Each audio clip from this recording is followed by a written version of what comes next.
Alrighty, thank you everyone again for joining us today. My name is Jacqueline Brinkhouse, and I'm a marketing assistant and coordinate events for the Harvard Professional Development. I'd like to thank you for spending your time with us today to discuss winning over the toughest counterparts, strategies for effective negotiation. A few housekeeping items before we get started. We will be recording today's webinar and uploading it to our YouTube channel, as well as sending it out to you all next week in a recording email. There will be a Q&A at the end of the session, so if you have any questions, please add them to the Q&A feature at the bottom of your screen, and we'll do our best to answer them, as well as those submitted when you registered. Please only use the chat today to respond to Eugene's prompts. If you have any questions, please again put those in the Q&A feature. Lastly, we will not utilize the raise hand feature during the webinar today. It is now my pleasure to welcome our speaker for today.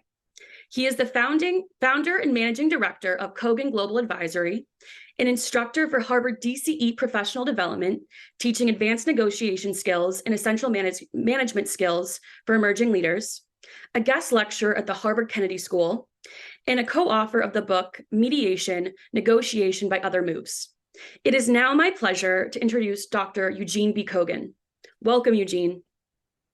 Thanks very much, Jacqueline, and welcome everybody.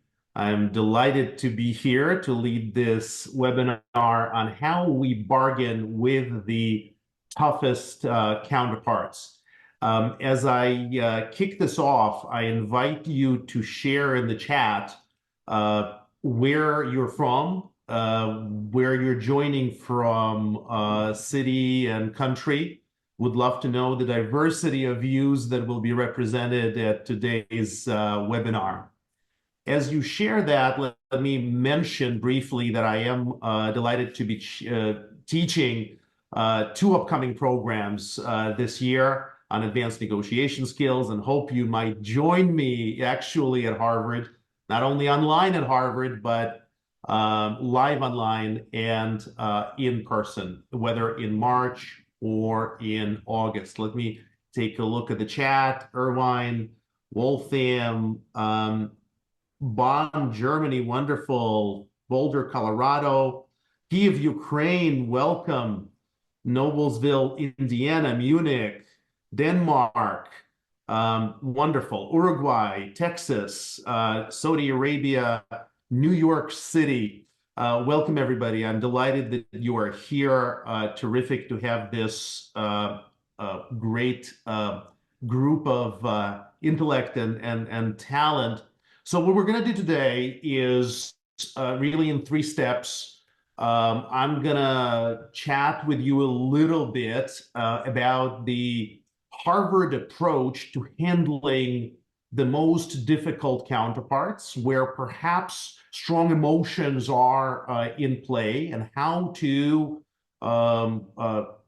bring that kind of negotiation to a win-win solution. And hopefully this will serve as a great, this and the sample activity that I have for you will serve as a good example of the type of learning that we do here at Harvard. That will inspire you and entice you to come and join not only me, but my colleagues in learning together. And then we will have a great Q&A session to follow that later in the hour. So let's kick this off and talk about what I call the orange dilemma. And the orange dilemma, for many of you, maybe who have read the book, Getting to Yes, the foundational book of the Harvard method, you may be familiar with the dilemma that a mother of 2 girls faced when both girls demanded the same orange. One said, "I want the orange," and the other said, "I want the orange." And one of you, I can see in the chat, one of you is reading it right now, and that's terrific because it's a terrific book that really exemplifies the Harvard method. And those of you who have read it or reading it right now, remember what happened. The mother, of course, sliced the orange in half and gave one half of the orange to one daughter and one half of the orange to the other daughter. What happened next? What happened next is that one daughter ate the orange. Very unsurprising, and threw away the peel. Yet the other daughter peeled the orange and baked the cake with the peel and threw away the fruit itself. And what, of course, the great Roger Fisher, the dean of the Harvard negotiation method, the godfather, if you will, to reference one of my favorite movies, what Roger Fisher and his co-authors, Bill Urey and Bruce Patton, are trying to say with this example is that there's a difference between what people say they want, maybe in the thrust of emotions. You know, I demand that you give me this in this negotiation. Otherwise, it will be a deep offense to me that you haven't. There's a difference between what people say they want and what they truly need. And if only this difference was clear to the daughters who were fighting over that one orange, if they could ask each other penetrating questions about why do you want the orange, they could have established that the underlying interests, what we really need, were different from the superficial positions, the stated, expressed interest that we have in the orange. So the positions versus interests is a very fundamental principle of the Harvard method, and it really underlies our approach as we handle difficult negotiations. So let's dig in then into how we could handle a contentious conversation. Because one of the most difficult things in a contentious conversation is to listen effectively. And that's what I want to focus on this next slide, is the active listening principles. And the active listening principles begin with the first principle that may initially strike you as so obvious that you may be thinking, why is Eugene even talking about this? And yet, think about it. No pun intended. Think about it. Think about what the other person is saying. Especially in a contentious negotiation, this probably is the most challenging thing to do. Because if you catch yourself, think to a contentious negotiation today, or a disagreement that you may be having with somebody about whether it's current events or a business negotiation. So hard, in fact, to indeed step into the other person's intellectual space and think through what they are saying. It is the hardest thing to do, and yet it is, folks, the most important thing to do when you are trying to do active listening.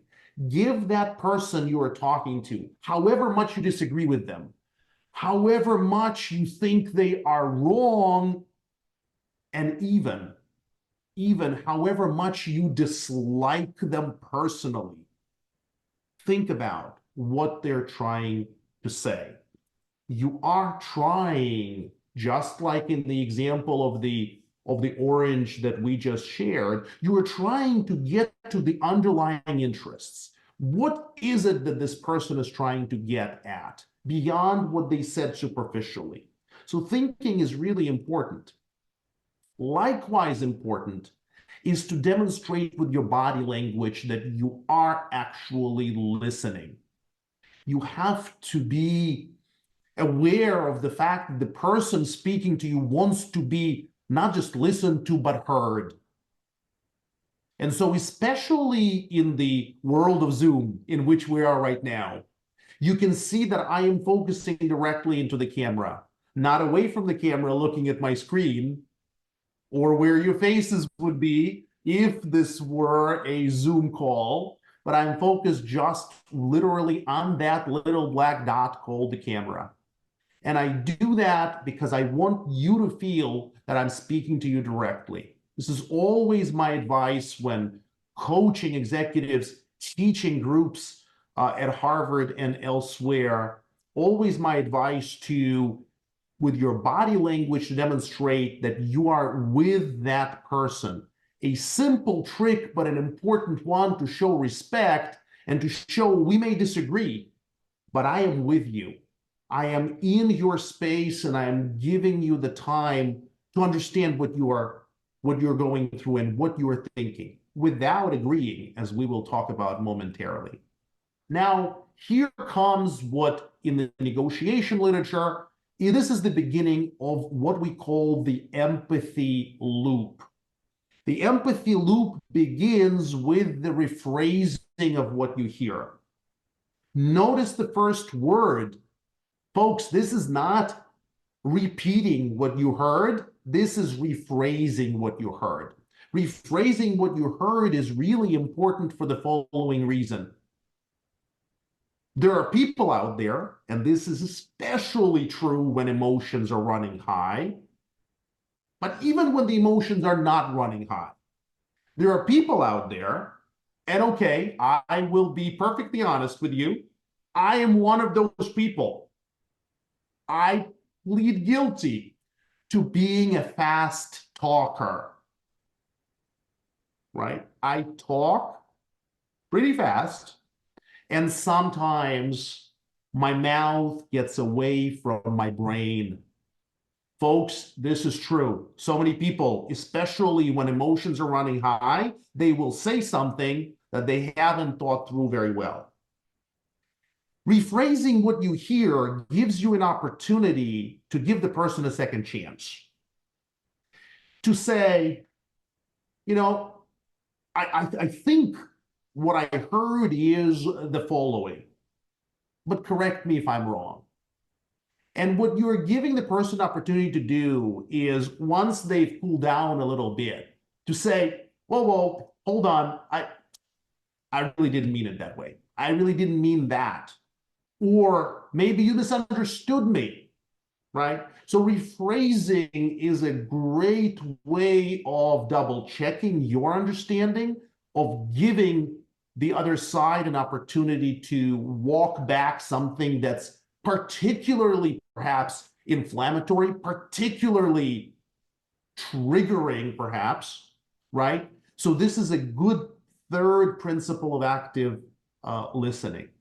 The fourth principle from the third, which is rephrasing what you hear, is probing for the underlying meaning. You are engaging in the hard work of the Harvard method, which is digging for underlying interests. You're digging for, what does the person really mean, right? So in addition to rephrasing, number 3 and number 4 are tied together. They're going together. You're saying, hey, hold on. So what I feel you're saying, what I feel is really important for you is the following. So that's the sort of the meat of the empathy loop. Now, you would be very right at this point to say, Eugene, hold on. This is all great. I'm empathizing here. But what if, as emotions are running high, this is maybe an aggressive negotiator, somebody who may not have read Getting to Yes, right? Maybe instead of Getting to Yes, the only book they read is Art of the Deal. And they think that that's the way you negotiate. You dominate the conversation. You're right. Folks, you're absolutely right. We don't just do step 1 through 4. We also do step 5. And step 5 says we balance empathy and assertiveness. Because empathy is not sympathy. Let us be absolutely clear. right? And you will get certain negotiators. I've had negotiators in my life who would say to me, "Oh, this is terrific. You're listening so attentively. You're with me. You're with me on this, so we agree." And my advice is very simple. Whenever I teach these classes at Harvard, this question always comes up, and I always say it's a simple, polite, but firm phrase. Please don't mistake my questions to be a sign of agreement. Folks, questions are not agreement. The fact that you want to understand how somebody thinks does not mean that you take their point of view. The fact that you step into their intellectual space and walk through their logic, in other words, engage in empathy, put yourself into their shoes, does not mean that you sympathize. In other words, take their point of view, believe what they believe. But this, folks, this is on you. I want there to be no ambiguity about this. The assertiveness is on you to say, I absolutely listen, but I absolutely do not claim to agree or not to agree. The assertiveness has to be there, but the assertiveness does not have to take over the empathy. The two actually coexist. Not only that, but you can, in fact, and I encourage you to think about questions as you listen, to think about questions that truly deepen the conversation. And this is the first kind of activity that I often do when I do corporate training and I do these classes at Harvard. I love asking the following question, and maybe I'd love to get some answers in the chat, which I will monitor. And the question is, what is an example, do you think, of a question that deepens the conversation rather than shuts it down during a negotiation? Let's give it 15 seconds or 30 seconds. I'd love to. Yes, what? Exactly, Corey. Why? Tell me more about that, Shima. Why is this important to you? Great. Can you help me understand? Why do you believe that? Can you help me understand? Can you expand on this? How did you arrive at that point? Marcia, great. That's the how did you arrive at that point is a great example of asking for justifications, right? One of the things I sense some frustration, what seems to be the issue. Interesting. Can you elaborate on that? Good, good. Oftentimes when I coach people on salary negotiations or on price negotiations, and people help me understand exactly. So when I coach people on salary negotiations or price negotiations, I oftentimes get a question, well, what do I do when I get an unreasonable number? Or what do I do when I get any number, in fact? And the question always has to be one that leads the other person to reveal the logic behind the number. It can't be just a number because the number is just a position. Remember, position is what you claim you want. Interest is what underlies the position, the true motivations that lead you to want what you say you want. And so you say, help me understand how you got there, right? Help me understand is a great phrase, that I always recommend. So here are, folks, a few examples of deepening questions. And these questions are actually based on the book, the mediation book that I've been honored to co-author with several distinguished colleagues. And maybe My colleagues from Harvard Professional Development Programs will put the link to the book in the chat. So these are 4 different types of questions that can help you deepen the conversation. One type of question is a motivation-based questions. So, for example, this claim or this fact appears to have affected you deeply. No? Is that correct? Help me understand why. The second type of deepening question is an elaboration question. For example, you shared earlier that something you observed really made you lose faith in the way the government works. Can you share a little bit more about that?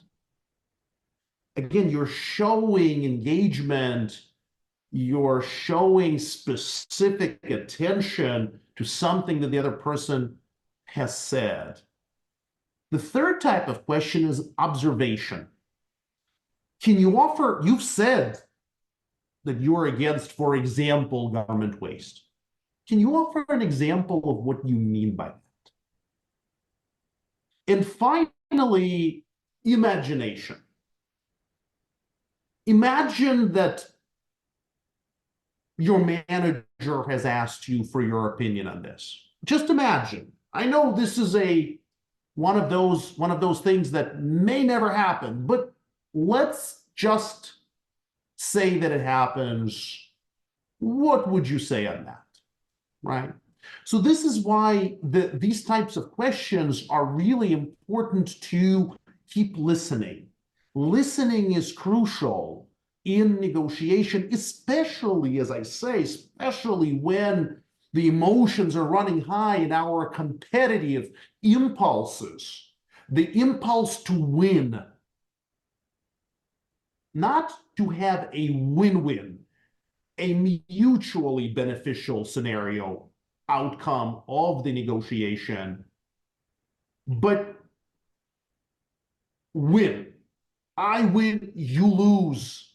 That is the competitive impulse that prevails in the most emotional, the difficult scenarios. That is when these deepening questions are most important. And of course, questions are important in real life.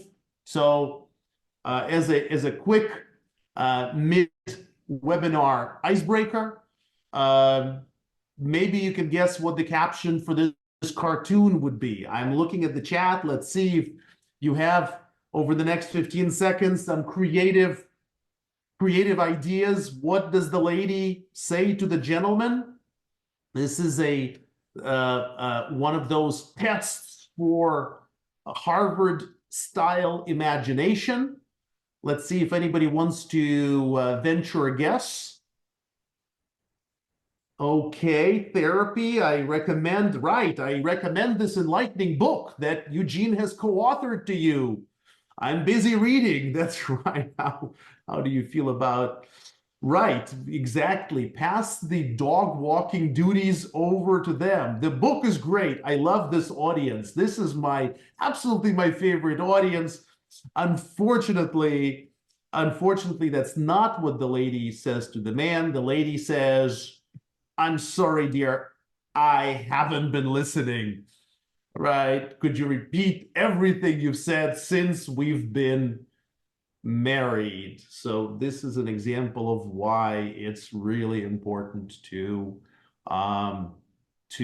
listen in negotiation and in life. Although I must tell you, I am absolutely delighted that so many people thought that the book the lady was holding in her hands was in fact the mediation book.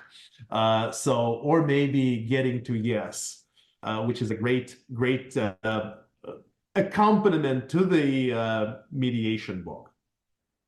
So switching gears, some practical tips for preparing yourself for face-to-face negotiation, and we'll come to the online negotiation momentarily. First of all, practice speaking your answers. Practicing speaking is super helpful, super important in the privacy of your own home or with a trusted friend. Practice speaking the answers to the most challenging questions. When challenged, or maybe when challenged angrily, right? Practice how you would respond. Second tip is video record yourself negotiating. This will reveal so much to you about your negotiation style. This will reveal so much to you about your pressure points. Do not let yourself go into the most difficult negotiation, perhaps the most consequential negotiation where emotions may be involved, without observing yourself. And this is, in the Harvard parlance, is called getting on the balcony. And if there is a metaphor that I'd like you to remember, I think this comes from Ron Heifetz's work, Professor Ronald Heifetz, Harvard Kennedy School, a wonderful teacher and a scholar, an author of a number of books on leadership, including books on adaptive leadership specifically that I highly recommend. The idea is to get on the balcony. Get on the balcony meaning take perspective on yourself, right? And when you video record yourself, you will notice so much about your body language. As you can see, body language is a big deal with me. My body is moving like never before, right? My hands are always in the camera, but at least I know that. And the reason I know that is that I video record myself and I observe myself on camera. And in the most intensive classes, when I do executive coaching with CEOs, this is what I really do recommend, and this is what we really do. If you have an opportunity to have several cameras, it would be great to have one, just a close-up shot of you, another, a wide shot of the room. There's all kinds of ways to do this. If you have the resources to do it, I highly recommend it. And finally, practice radical empathy. And radical empathy means literally putting yourself in the shoes of the other side and negotiating from their point of view. Video record yourself negotiating from their point of view, from the other sides. You will understand their perspective, the opposing sides, much better. Feel their emotions if necessary, folks. Feel their frustration, if that's what it is, elation, if that's what it is. Feel it. And then you will go into the negotiation much better prepared, feeling what they feel, knowing how they approach these issues, knowing, in fact, their strengths and weaknesses. Some practical tips on handling yourself during the face-to-face negotiation. If you feel like the sides are closing on you, if you're really being pressured, take your time. Time is your friend. Take a break. Taking a break is really important. It should be negotiated from the beginning, right? When we teach the Harvard method, we always talk about negotiating the process. When you negotiate the process, you negotiate at the beginning how to take good, timely breaks. Dig for interests. We've gone through this. Several of you said, help me understand. Help me understand why this is producing such a reaction. Help me understand why this is important. Probe for understanding, right? Don't assume that you understand correctly. Take it on yourself. Say, listen, if I got this right, and maybe I'm wrong, in which case, tell me. Tell me and I'll take it back, right? So this is really important. And finally, again, brainstorm. Say, okay, what if we've hit, especially, this is a question I often get, folks, when people say we've hit a roadblock, be it something else. We've hit a roadblock. What do we do, Eugene? My advice is always to say, okay, let's take a step back for a moment. No commitment. No commitment. Just brainstorming here. Just thinking freely. We're not making a proposal. What if we were to deliver this such and such? What if we were to do this in this way? How would that move the needle for you, right? Get people thinking creatively as you handle yourself during face-to-face negotiation.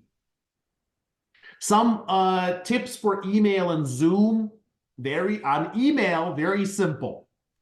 Print them out. I guarantee you the most important emails, right?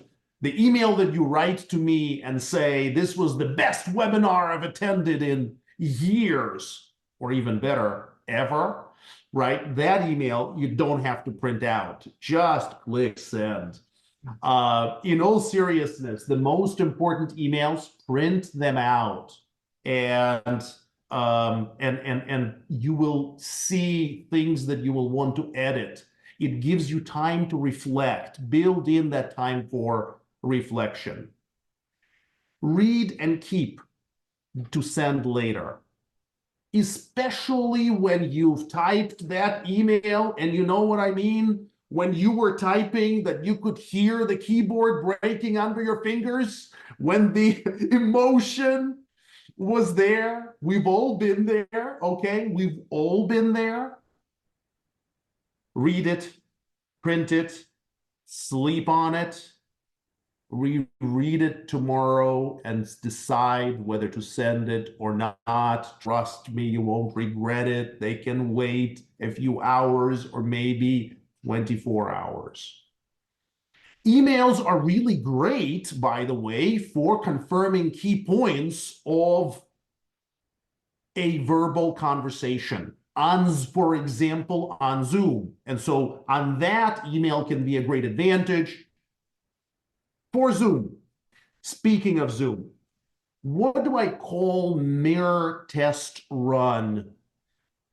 For this webinar, I've done a few of these in the sense that I connect with a colleague from Harvard and I say to them, can you photograph me on the screen and send me the photograph? This is another way of stepping on the balcony, because I want to see what I look like to you. I want to make sure that I come across right to you. So that mirror test run is a great tip that more people ought to do, in my experience. From the classes I teach to the executives I coach, I find that more people would really benefit from that. Curated first moments. First moments matter in negotiation. Folks, the first 60 seconds of negotiation are the crucial 60 seconds of negotiation. Log on early. Set the tone that you're already there. Be there when the other party arrives. Body language. Look straight to the camera. We've talked about that. Empathy, assertiveness. If they come onto the screen and they say, oh, gee, I'm not turning my camera on today, your response is, good, I'm following suit. No need to be the only person looking into that camera when the other person doesn't have the camera on. There's nothing wrong with it. Very polite. Let's just have an audio call. No problem. So those are the kind of the principle, the key tips for handling really all kinds of negotiations, but especially negotiations where you're dealing with assertive, compelling, strong-willed, maybe strongly emotional counterparts.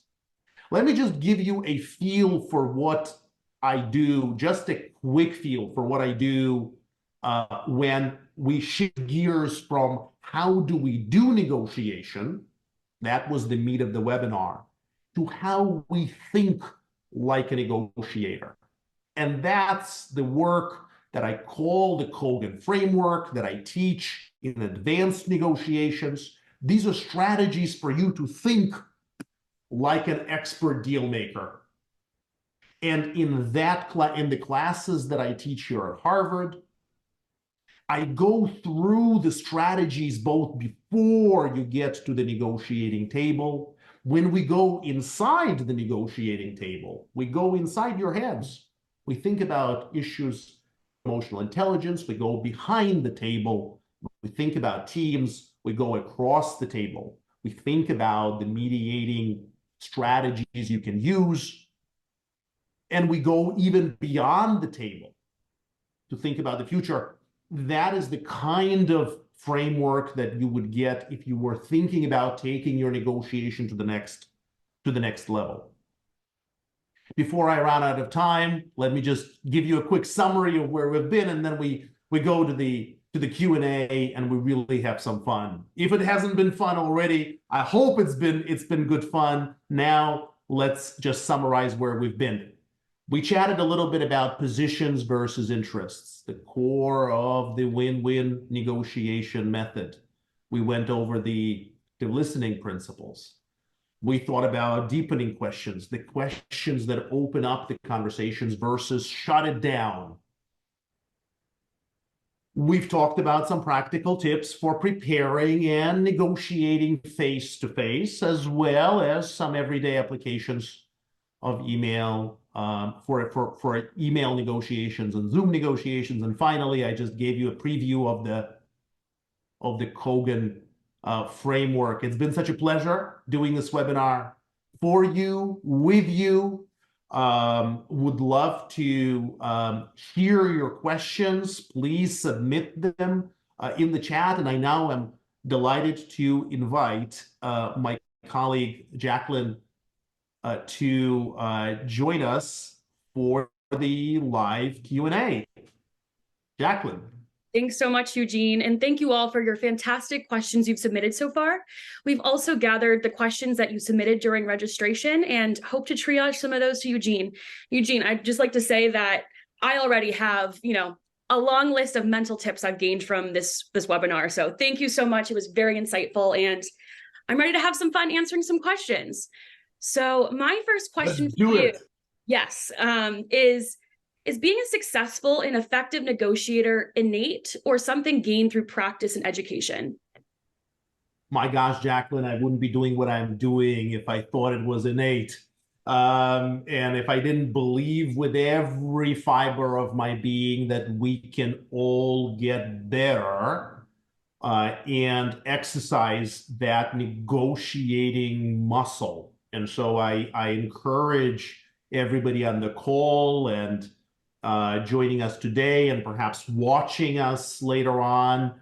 If you feel there's growth to be gained, please join us. And if you feel you're already masterful at negotiation, please don't stop there, because there's more to learn. I know I learn so much. I mean, to be honest with you, Jacqueline, and with everybody watching and listening, for me, the joy of professional and executive development, the kinds of programs that I teach here, is that I learned the dirty little secret.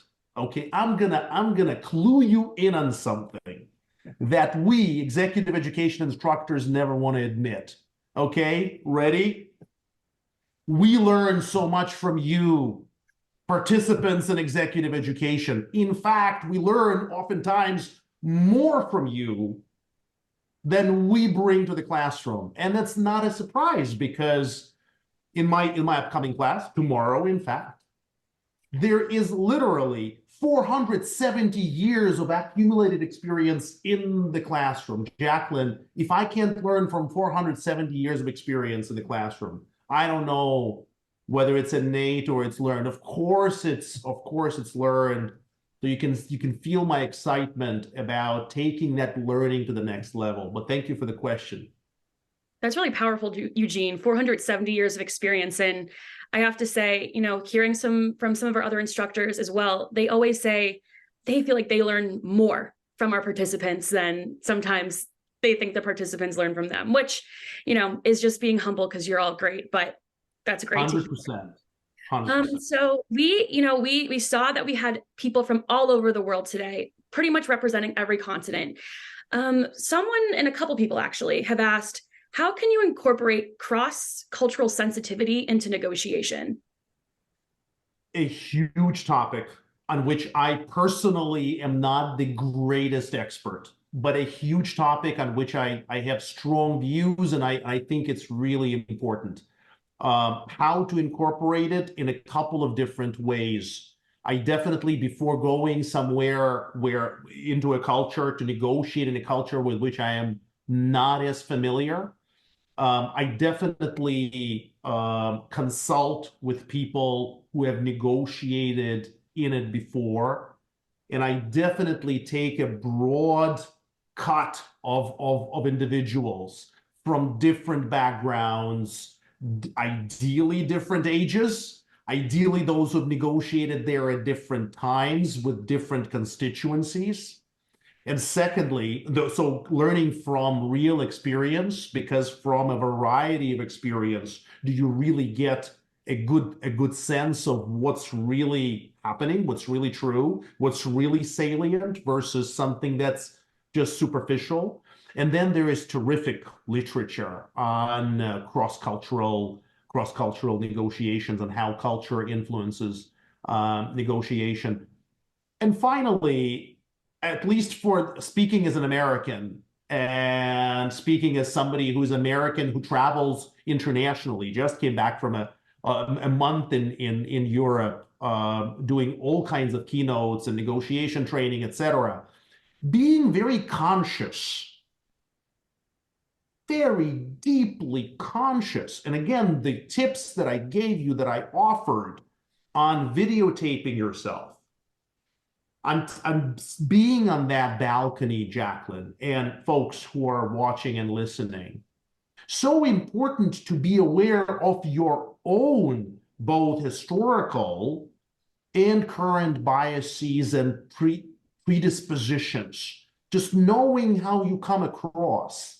Really advise everybody who is listening, everybody who's on the call, watching and listening, to be very attuned to how they come across and seek from close friends who are unafraid to give you unvarnished truth. There's so much kind of, oh, I can't tell you this, Jacqueline, because I like you so much. I can't, I'd like to, but I don't want to hurt your feelings. If you are my friend, if you truly want to help me get better, tell me openly, say, Eugene, I just gotta tell you, it'll help you in your future negotiations. Get that trusted confidant, to that trusted friend who maybe will give you sometimes kind of painful feedback, but very useful for your future negotiations, cross-cultural or not.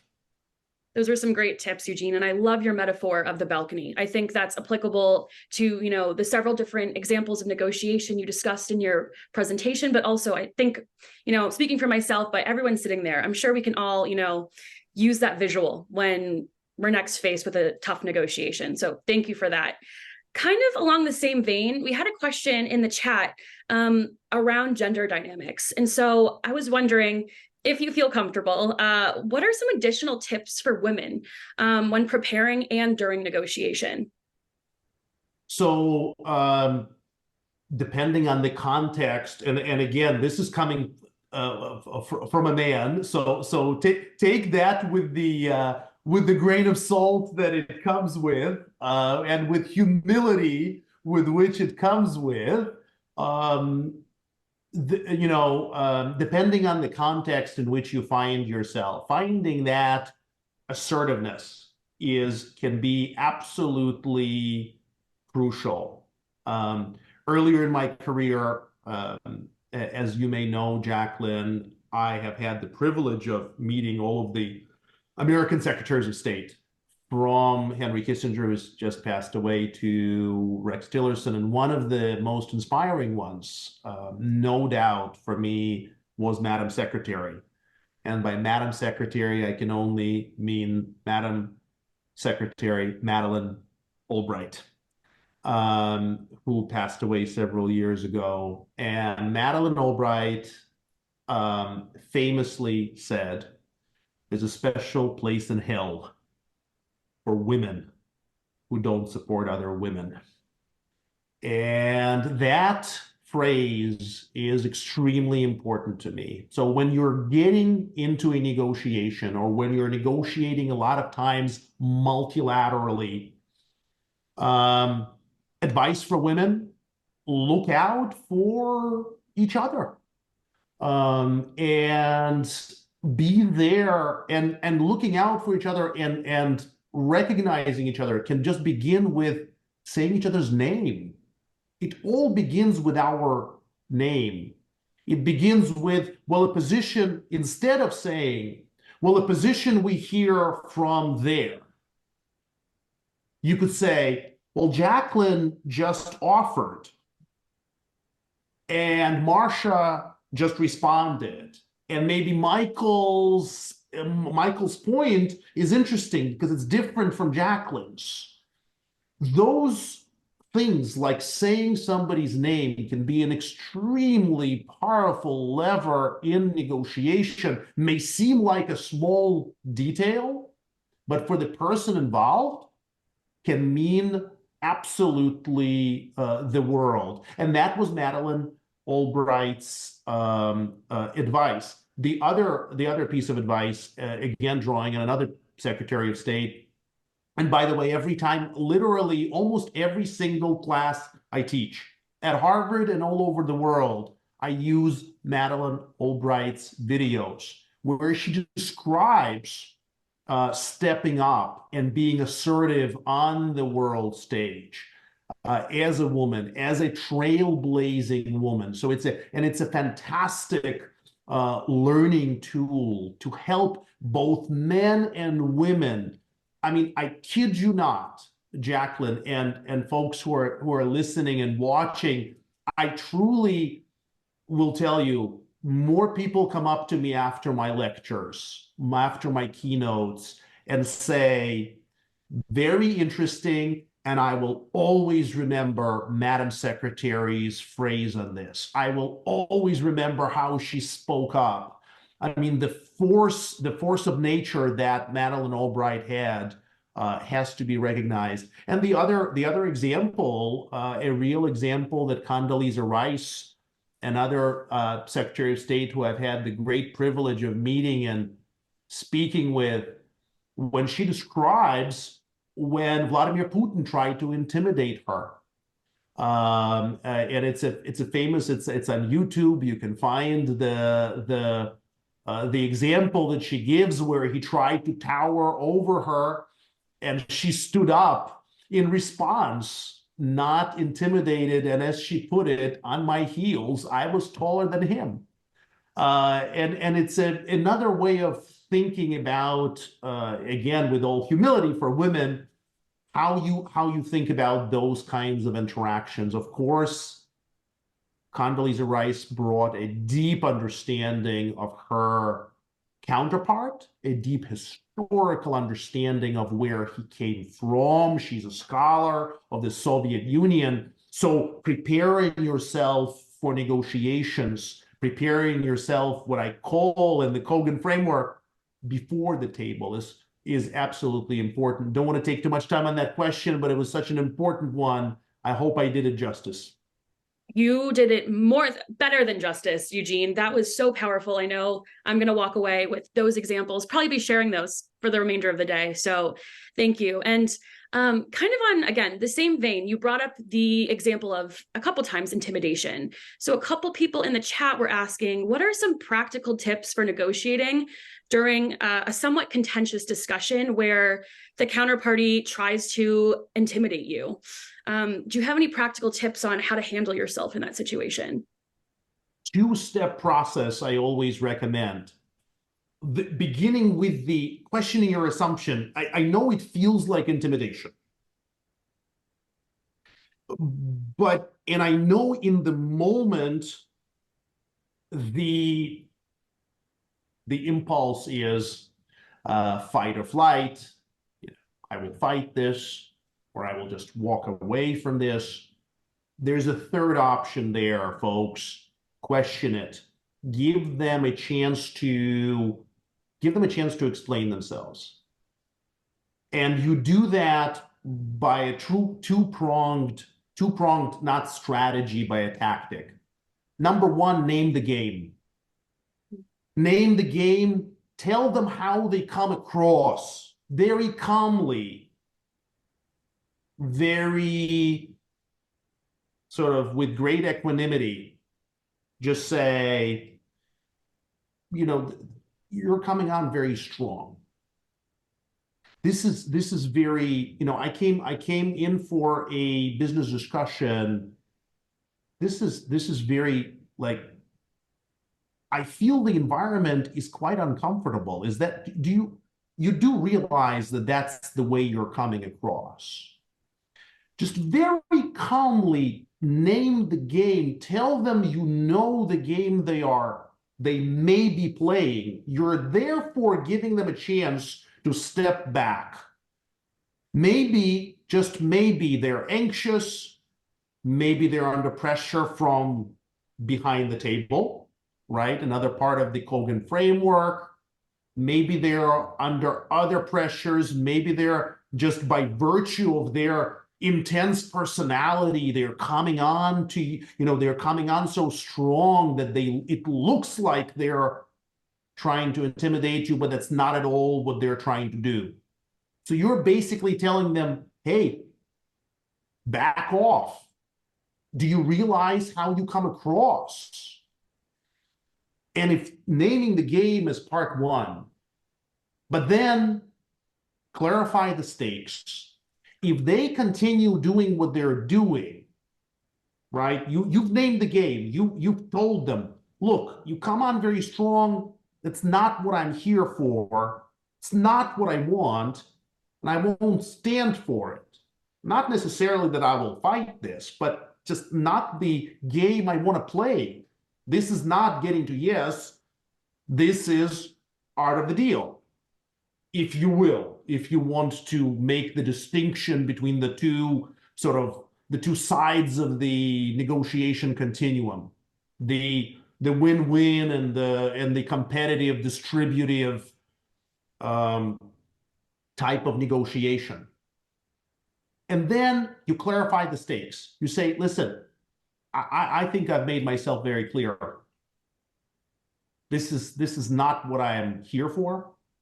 And if you want to continue like this, I've just given you the chance to change behavior. I've given you a chance to change the way you approach this negotiation. If we continue like this, here's what's going to happen. And then you have to outline the stakes, the what's going to happen. And the stakes might be, we're going to end up in a lose-lose, meaning I'm not going to make a deal with you. I won't stay intimidated. I will just walk away, and you will lose a ton. And then you have to know what's at stake for the other person. That's why you're clarifying the stakes. You have to understand what the person is there for. Because ultimately, folks, Jacqueline, the person at the table is not there just because they want to intimidate you. They're not wasting their time. If, in fact, they're trying to intimidate you, their intimidation is a means to an end. And the end, it's not the end. It's not that they are, maybe there are absolute sadists who just enjoy intimidating people. But in negotiation, most likely, this is a means to an end, meaning using intimidation to get a better deal. Well, that deal isn't coming, my friend. That's your message, right? First, I named the game. I tell you, I know what you're doing. Yes, I've taken the webinar on win-win negotiation, ostensibly with Dr. Kogan, but he taught us about how to handle the tough counterparts. And what we do with tough counterparts is we clarify the stakes. And the stakes are, I'm going to walk away and you are going to lose whatever, $1 million. You're going to lose that order and you'll have to explain it to your board. You'll have to explain it to your boss. Is that something you want to do? Or maybe, just maybe, you want to change behavior. You want to take a break, cool down, come back, and let's start again. And maybe we start again on a different note entirely. But always be prepared. Final comment on this, Jacqueline. Always be prepared to walk away. I mean, James Bond, another one of I've already mentioned The Godfather, so I have to mention James Bond. There was this wonderful character, for those of you who are James Bond aficionados, called Q, the old gentleman who gives James Bond all the fancy cars and the exploding pens. And there's a wonderful scene in James Bond movie once where Q, this aging master, says to Bond, he says, I've always given you 2 pieces of advice. And Pierce Brosnan, who at the time was James Bond, says, okay, Q, what is it? And Q says, Bond, I've always taught you, never let them see you bleed. Never let them see you bleed. And number 2, always have an escape plan. And always have an escape plan. Always have a walk-away plan, which we, of course, in the negotiation jargon, we call it BATNA, the best alternative to negotiated agreement. Always walk into a negotiation with a strong BATNA, or at least with a decent BATNA, to which you can walk, right? So going into any negotiation, tough or not tough, easy, and I would beware of negotiations that look easy, because no negotiation is easy. Always try to go into negotiation with a strong alternative, plan B, right? Plan B, escape plan, otherwise known as BATNA. From the book Getting to Yes, those of you who have read it will recognize the abbreviation. Awesome. Well, thank you so much, Eugene. I think that's, ending on a really positive note. And it just kind of seems from all your answers that what a lot of these boil down to is, preparation, understanding, human emotion, your emotion and your counterparts, and effectively communicating. So thank you so much for all these tips. And thank you to everyone for your very thoughtful questions. If we weren't able to get to your question, or you have a question about our programs, you can send us an email at pdp@dce.harvard.edu. If you'd like to continue this conversation with Eugene and learn more about negotiation, please join us on March 4th for our next program. Many of our previous participants have found that Eugene's program has been insightful and empowering. One said, I love how Eugene can teach the toughest topics and still find space for connection and fun. Another said, highly recommend, one of the best profs I've ever had. And to conclude the presentation for today, I want to thank Eugene. Thank you so much again for sharing your insight and your experience. And thank you all so much for attending this webinar. If you have any questions, like I mentioned, please email us at pdp@dce.harvard.edu or call us at 617-988-8500. Please also follow us on social media or visit our website to keep updated on our programs and hear some more tips from instructors like Eugene. You can scan this QR code and find our social handles. We'd also like to remind you that in the next few days, a recording of this webinar will be sent to the email address you used to register, along with the slide decks. And lastly, if you would like to connect with Eugene on LinkedIn, please scan this QR code. Eugene, I hear so many great things about, how you connect with participants during sessions afterwards. So Eugene's a great resource. And finally, I'd like to just thank you all again for joining us. We're so thrilled that you came from all over the world to be here with us today. And we hope to see you in one of our programs soon.